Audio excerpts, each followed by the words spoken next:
power isn't given. It's taken. A world ruled by fear. Only the strongest survive. The Boss Chronicle. The clock on the wall didn't tick. It pulsed. It was exactly 2:17 a.m. in the heart of the city. Inside the private study of the man everyone called a ghost, the air was thick with the smell of expensive tobacco and old secrets. 5 of his highest-ranking captains stood around the mahogany table. They were tough men who had seen blood and fire, but tonight they were shaking. The phone didn't ring with a loud, jarring noise. It was a soft, rhythmic vibration that made the wood of the table hum. 1 vibration. 2. The Mafia Boss didn't move a muscle. He sat with his fingers folded, looking at a spot on the wall, as if he were watching a movie only he could see. He had been expecting this. He had known the moment his daughter left the gala that the shadows were moving against him. The phone vibrated a 3rd time. Captain Marco reached for his holster, his face red with heat. He expected his boss to flip the table. He expected him to scream for their heads. Instead, the boss slowly reached out. His hand was as steady as a mountain. He pressed a button and held the phone to his ear. "Yes," he said. His voice wasn't a growl. It was a whisper. On the other end, a man tried to sound brave. "We have her." The voice cracked. "We have your daughter, Vanny. If you want to see her again, you'll listen very closely." The room went ice cold. Every man there felt the urge to run. But the boss didn't blink. He didn't even grit his teeth. He listened for 30 seconds, then spoke 4 words that chilled the kidnappers more than any threat ever could. "I understand. Continue. Goodbye." He hung up. The silence that followed was like a poison gas filling the room. When a man like him stays calm, it doesn't mean he is forgiving. It means he has already decided how you are going to die. For 3 full minutes, no one in the room dared to breathe. They watched the boss. He didn't look like a grieving father. He looked like a grandmaster looking at a chessboard where the game was already over. He slowly stood up, the leather of his chair creaking in the silence. He adjusted his cufflinks and buttoned his suit jacket, smoothing out a wrinkle that wasn't even there. "Boss," Marco whispered, his voice trembling, "give us the word. We'll burn the city down. We'll find the girl before the sun comes up. Just tell us who to hit." The boss walked to the floor-to-ceiling window. Below him, the city lights looked like tiny jewels. Somewhere out there, his only child was tied to a chair. Most fathers would be losing their minds. Most leaders would be calling for war. "Lock the city," the boss said. His voice was flat, devoid of any emotion. "You want roadblocks?" another captain asked, pulling out his radio. "You want us to start checking every warehouse and basement?" "No," the boss replied, turning around. His eyes were like 2 pieces of flint. "No roadblocks. No sirens. No noise. If a single police siren wails, or if one of you kicks in a door with your boots loud, you will answer to me. Silence travels faster than fear, gentlemen. I want them to feel the air getting thin. I want them to wonder why the world hasn't ended yet." The men realized then that this wasn't going to be a normal rescue. Their leader wasn't just going to save his daughter. He was going to turn the entire city into a psychological trap. He wasn't reacting. He was preparing a nightmare. And as he stared at them, they realized they were more afraid of his calm than they had ever been of his anger. 12 miles away, in a damp, reinforced warehouse by the docks, 3 men were celebrating. They were young, hungry, and foolish. They had spent months tracking the boss's daughter, Elena. They noticed she walked to the library alone. They noticed she didn't have a team of bodyguards following her every move. They thought she was a weak link in the Vanny Empire. He didn't even yell. Well, the kidnappers laughed, tossed his phone onto a crate. The big, bad mafia boss sounded like he was ordering a pizza. "I understand. Continue." What kind of father says that? The leader of the group, a man named Jax, leaned back against the wall. He's old. He's lost his edge. He knows he can't fight us without getting her killed. We've got the power now. By tomorrow, we'll have $50 million in the bank account in Cyprus, and we'll be ghosts. They looked over at Elena. She was sitting in the corner, her hands tied behind her back. She wasn't crying. She wasn't begging for her life. In fact, she was watching them. What the kidnappers didn't understand was the Vanny bloodline. The boss hadn't left her unguarded because he was careless. He had left her alone because he had trained her since she was 5 years old to be her own fortress. As they laughed and talked about their plans, Elena was busy. She was counting the number of steps they took. She was memorizing the squeak in Jax's boots. She was identifying the smell of the nearby salt water and the sound of the train tracks. She wasn't a victim. She was a scout, and while the kidnappers thought they were hidden, Elena was already building a map of their doom in her head. She knew her father was calm, and because she knew him, she knew the men in this room were already walking ghosts. The sun began to peek over the horizon, but for the kidnappers, the morning brought a strange gift. A courier, a teenager on a bicycle who looked like he had no idea what he was doing, pedaled up to the warehouse gates and dropped a plain white envelope. Jax picked it up, his heart racing. He expected a ransom note. He expected a counteroffer or a plea for mercy.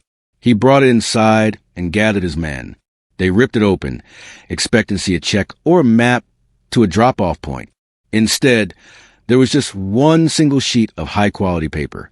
There were no threats written on it. No pictures of guns or money. Just one sentence typed in the center of the page. I know where you were yesterday. The kidnappers looked at each other. So what? Jack spat. He knows we were trailing her. Big deal. That doesn't help him find us now. But then, the youngest kidnapper, Leo, pointed to the bottom of the page. Underneath the sentence were 4 names. Their real names. Their full legal names, including middle initials and their mother's maiden names. These were names they had scrubbed from every record years ago. Then, the smell hit them. It wasn't the smell of perfume or ink. The paper smelled faintly of high-grade gasoline. The laughter in the warehouse died instantly. It wasn't a threat. It was a realization. The boss wasn't looking for them. He already knew who they were. He was just letting them know that the walls were already soaked in fuel, and he was the only one with a match. They looked at Elena. She was still staring at them, her expression as unreadable and calm as her father's. For the first time, the kidnappers felt a cold shiver of dread. The silence of the city outside suddenly felt very, very heavy. As the clock struck 9 a.m., the city didn't wake up like it usually did. It felt different.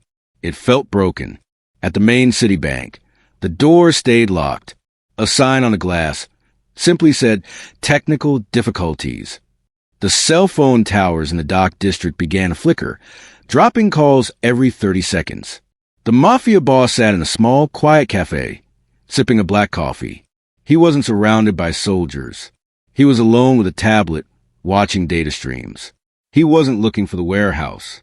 He was cutting the strings of the world around it. "Fear is a funny thing," he whispered to the waitress as she refilled his cup. She didn't know who he was, but she felt a strange urge to bow. People think fear is a loud noise, but true fear is when the things you trust stop working.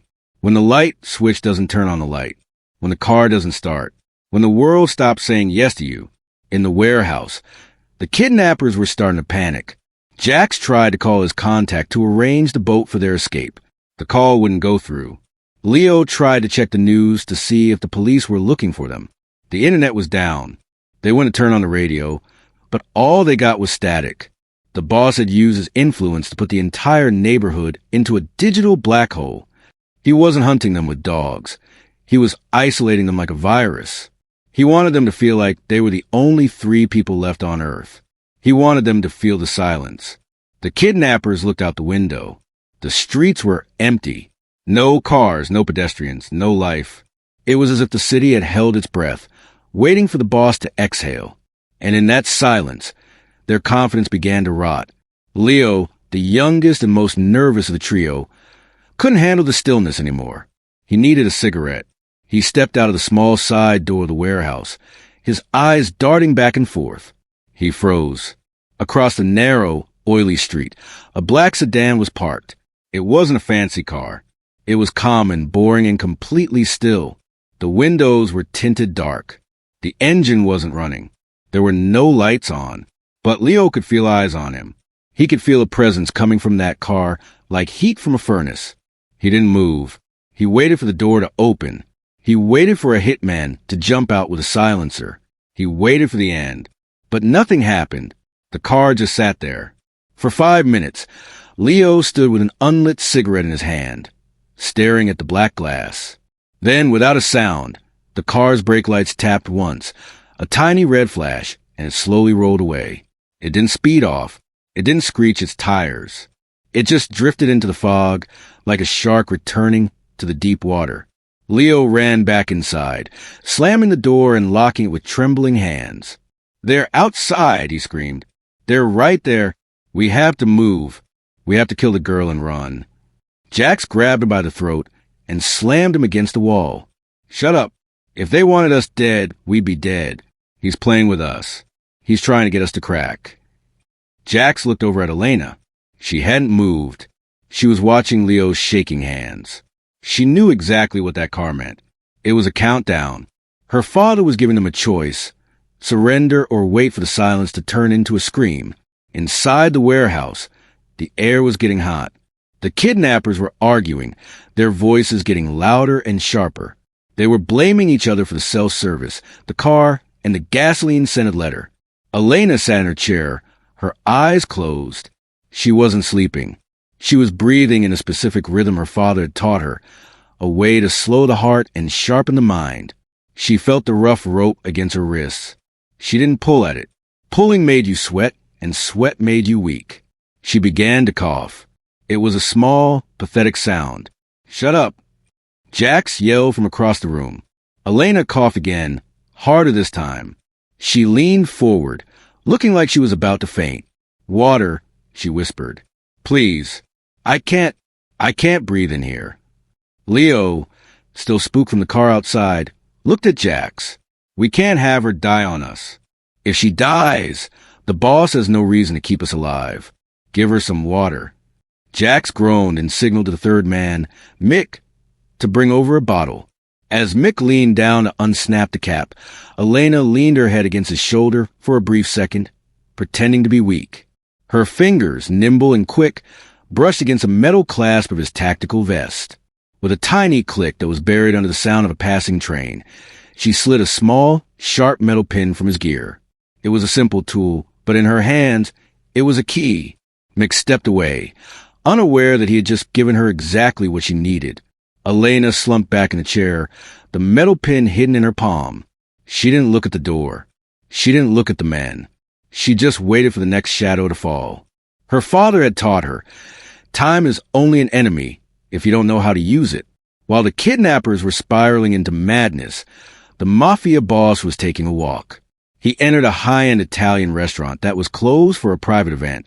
At the back table sat Don Moretti, an old rival who had been trying to take over the Vanni territory for years. Moretti didn't move when the boss walked in. He had 10 bodyguards in the room. The boss had none. "I heard you're having some family trouble, Vanni," Moretti said, a cruel smile on his face. "It's a shame. Children are so hard to keep track of these days." The boss didn't sit down. He didn't look angry. He simply stood there, his presence filling the room until the bodyguards began to look uncomfortable. He leaned over the table, his face inches from Moretti's. "I didn't come here to talk about my daughter," the boss said softly. "I came here to talk about the 3 men you hired to take her. The men you told would be safe. The men you promised a life of luxury." Moretti's smile flickered. "I don't know what you're talking about." The boss straightened his tie. "I've already frozen your offshore accounts, Moretti. I've spoken to your suppliers in Sicily. By tomorrow, you won't even own the shoes on your feet. But I'll give it all back on one condition." "What?" Moretti whispered, his face turning pale. "Call them." The boss said, "Tell them I'm still calm. Tell them that every second they keep her, I take a piece of your world away. And when there's nothing left of you, I'll start on them." The boss turned and walked out. He didn't need to stay. He knew that Moretti was now more dangerous to the kidnappers than his own hitmen. The hunters were about to become the prey. It happened at 2 p.m. The kidnappers were startled by a dull thump in the distance. They ran to the window of the warehouse. A few blocks away, a smaller building, an old social club they used to frequent, was engulfed in flames. There were no fire trucks, no police, Just black smoke rising into the blue sky. "That's our spot," Leo whispered, his voice trembling. "Everything we have is in that basement. Our money, our fake IDs, everything." Suddenly, Jax's phone chirped. It was the first signal they'd had in hours. He grabbed it, thinking it was the ransom instructions. It was a text message from an unknown number. It said, "Incorrect location." The kidnappers stared at the screen. The boss wasn't just destroying their things. He was mocking them. He was showing them that he could burn down their world piece by piece. And they couldn't do a thing to stop it. "He's found us," Mick said, grabbing his rifle. "He has to have found us. He's right outside."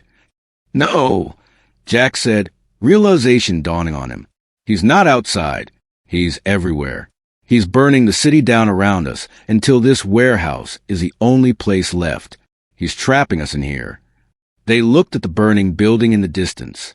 It was a message. The boss was telling them that nowhere was safe. Not their homes, not their hideouts, not their memories. They were being erased. And the scariest part was that the boss hadn't even raised his voice. He was sitting somewhere, probably having a quiet lunch, while their lives turned to ash. By evening, the kidnappers were no longer talking about $50 million. They were talking about survival. "Maybe we just leave her," Leo suggested, his eyes wide and bloodshot. "We just walk out the back door, leave the keys, and disappear. He'll find her. He'll be happy. He'll let us go." "You idiot," Jax hissed. "He knows our names. He knows our faces. There is no disappearing. Our only chance is to make a deal. We need a leverage point." Jax grabbed the phone and dialed the boss's number. He didn't wait for the boss to speak. "Listen, we don't want the 50 million. Give us 5 million, and a plane out of here." And she walks. "Do you hear me? 5 million. There was a long pause on the other end. No breathing. No background noise. Then the boss spoke. "The price of my daughter's safety was silence. You broke that silence." "Wait, no." Jack shouted. 10 million? 1 million? Just tell us what you want." "I want you to understand," the boss said. "Understand what?" "That you are already dead," the boss replied. The line went dead. Jack threw the phone against the wall, shattering it into 100 pieces. He turned to his men, his face twisted in a mask of pure terror. He wasn't the leader anymore. He was a cornered animal. And cornered animals make mistakes. The Mafia Boss's lieutenant, standing next to him in his office, whispered, "They're breaking, sir. They're begging." The boss looked at his watch. "Not yet. They still think they have a choice. When they realize they don't, that's when they break." While the men were screaming at each other, Elena was working. The metal pin she had stolen was small, but she had been practicing lockpicking since she was 10. It was a game her father played with her. He would lock her in a room with a bowl of ice cream and tell her she could have it if she got out before it melted. She felt the tumblers and the handcuffs click. 1, 2. Her hands were free. She didn't jump up. She didn't run for the door. She stayed in the chair, keeping her hand behind her back as if she were still tied. She looked up at the ceiling. There was a small air vent, rusted and old. She waited for the perfect moment. Jax and Mick were in the other room, arguing over a map. Leo was sitting by the door, his head in his hands. Elena let out a sharp, piercing scream. Leo jumped up, drawing his pistol. What happened?" He ran toward her. As he got close, Elena didn't move. "There's a rat," she cried, pointing to the corner. "A huge rat. It bit me." Leo looked toward the corner, his guard down for just a split second. Elena lunged. She didn't use her fists. She used her weight. She slammed her shoulder into his stomach, knocking the wind out of him, and grabbed the heavy wooden stool she had been sitting on. Crack! The stool hit Leo across the side of the head. He crumpled to the floor. Elena didn't wait. She scrambled up the crates, pulled the vent cover off with a burst of adrenaline, and disappeared into the dark, narrow shaft just as Jax and Mick burst into the room. "Where is she?" Jax roared, looking at the empty chair and the unconscious Leo. He looked up and saw the open vent. "She's in the walls." "Get her." But Mick was shaking. No, no way. This place is a maze. If she's in the vents, she can hear us. She can see us. Move. Jax grabbed his gear. We're leaving. We can't stay here anymore. Grab Leo and get to the van. We'll find another spot. We'll go to the old cannery. This was their biggest mistake. They were moving in a panic. They were leaving the reinforced safety of the warehouse and stepping out into the open. They were leaving a trail of noise and chaos in a city that was listening to every heartbeat. They dragged Leo into the back of a beat-up white van and tore out of the warehouse, tires screeching. They didn't see the drone hovering high above the clouds. They didn't see the silent black cars pulling out of the alleyways 3 blocks away. Back at the office, the Mafia Boss watched the screen, a small red that was moving through the city streets. "They're moving, boss," the lieutenant said. "Should we intercept?" The boss traced the path of the van on a digital map. A small, cold smile touched his lips. "No, let them run. A hunted animal always runs towards home. They're going to show us exactly who helped them." The boss stood up and picked up his coat. "Now, they learn why I stayed calm." The boss walked into the main hall of his estate. Hundreds of men were waiting. They were armed to the teeth, expecting command to go to war. They expected him to yell, to rally the troops with a speech about blood and honor. Instead, the boss stood on the balcony and spoke one word. "Enough!" The room went so quiet you could hear the hum of the air conditioning. "The games are over," the boss said. His voice wasn't loud, but it carried to every corner of the room like a crack of thunder. "The city is ours. The people who took my daughter think they are hiding. They think they are clever. They are about to find out that they are nothing but dust." He began barking orders, but they weren't orders to shoot. Section 4. Freeze the bank accounts of every person on this list. Section 7. Take down the power grid on the west side. Section 1. I want every exit to the city closed, not with cars, but with construction. Make it impossible for a bird to fly out of this zip code. He was using the city like a weapon. He was squeezing the kidnappers from the inside out. He wasn't just a mafia boss anymore. He was a god of logistics. "And one more thing," he said, his eyes glowed with a dark fire. "Bring me Don Moretti.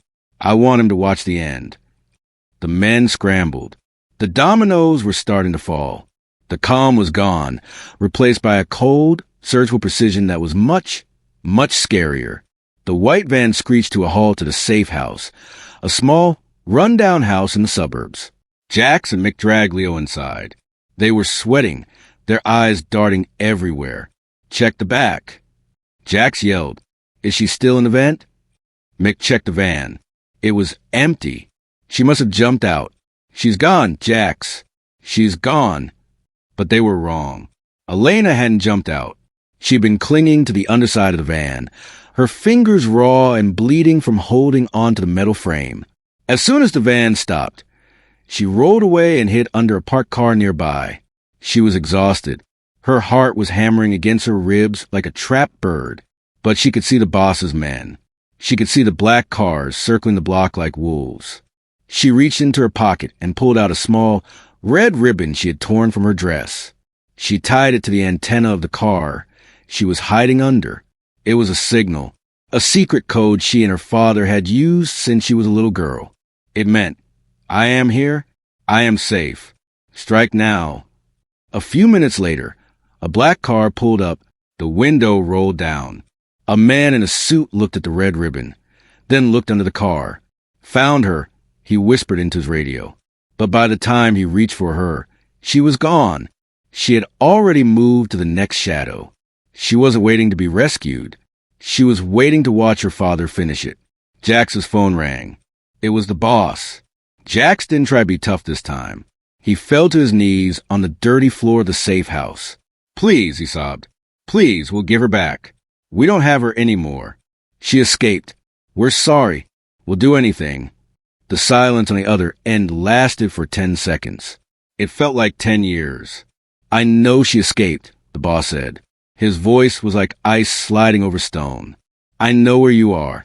I know what you're wearing. I know that Leo is bleeding on your carpet. Please," Jax begged.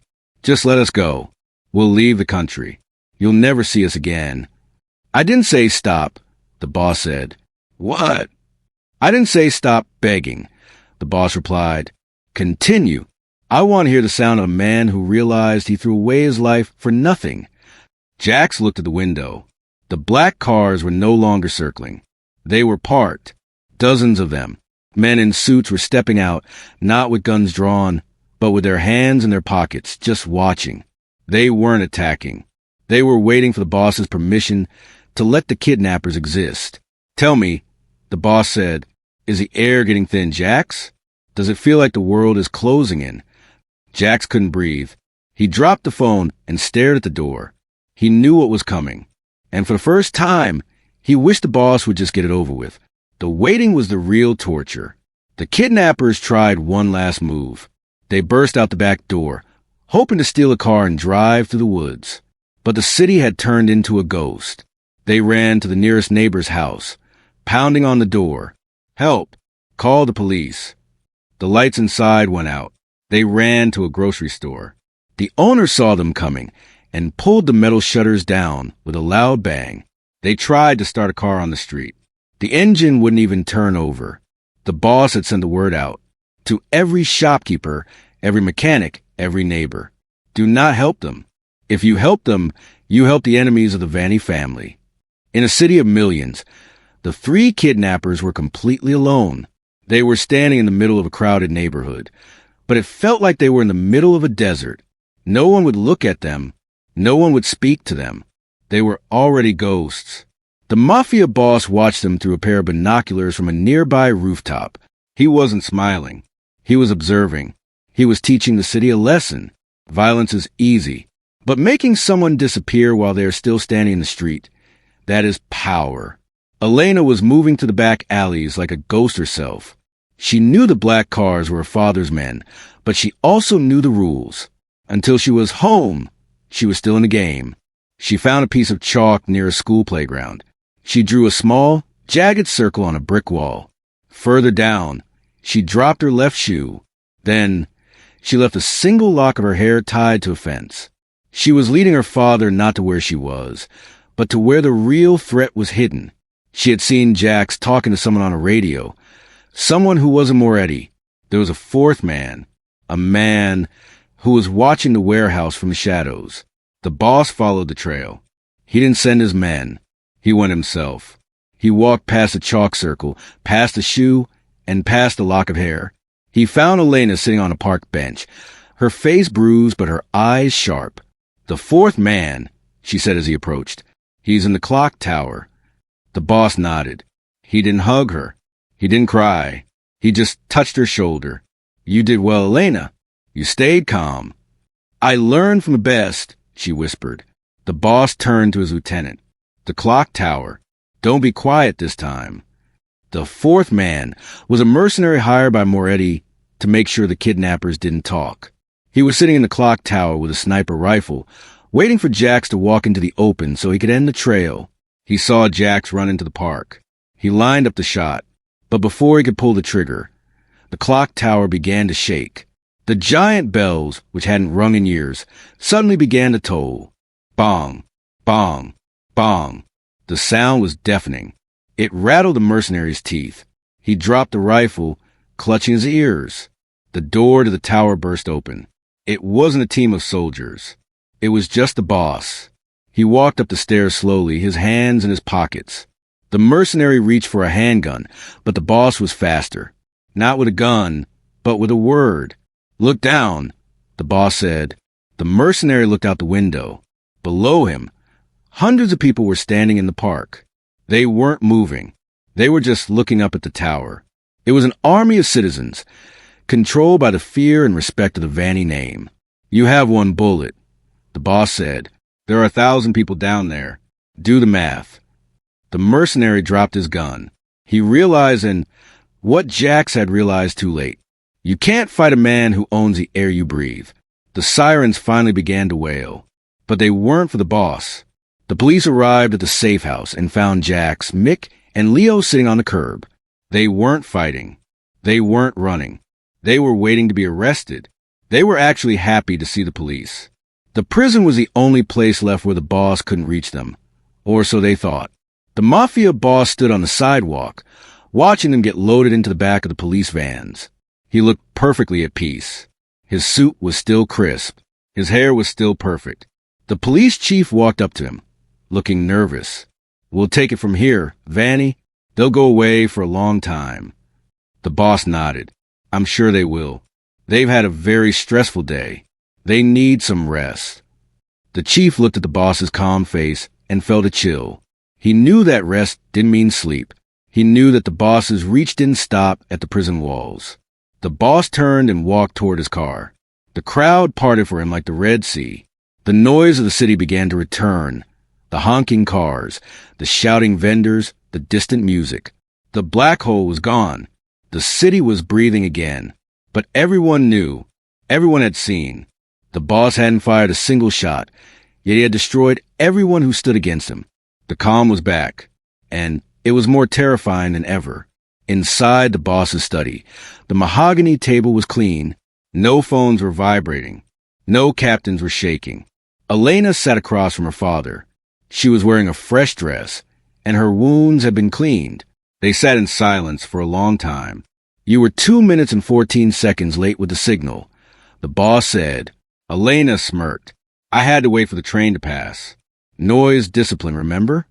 The boss leaned back, for the first time in 24 hours. He allowed himself to smile. It was a small, tired smile. "You used a metal clasp from Mick's vest. Very clever." "He was sloppy," Elena said. "They all were. They thought because you were calm, you didn't care. They thought you were weak." "Let them think that," the boss replied. "Anger is a fire. It burns bright, but it burns out. Calm is an ocean. You can't fight it. You can only drown in it."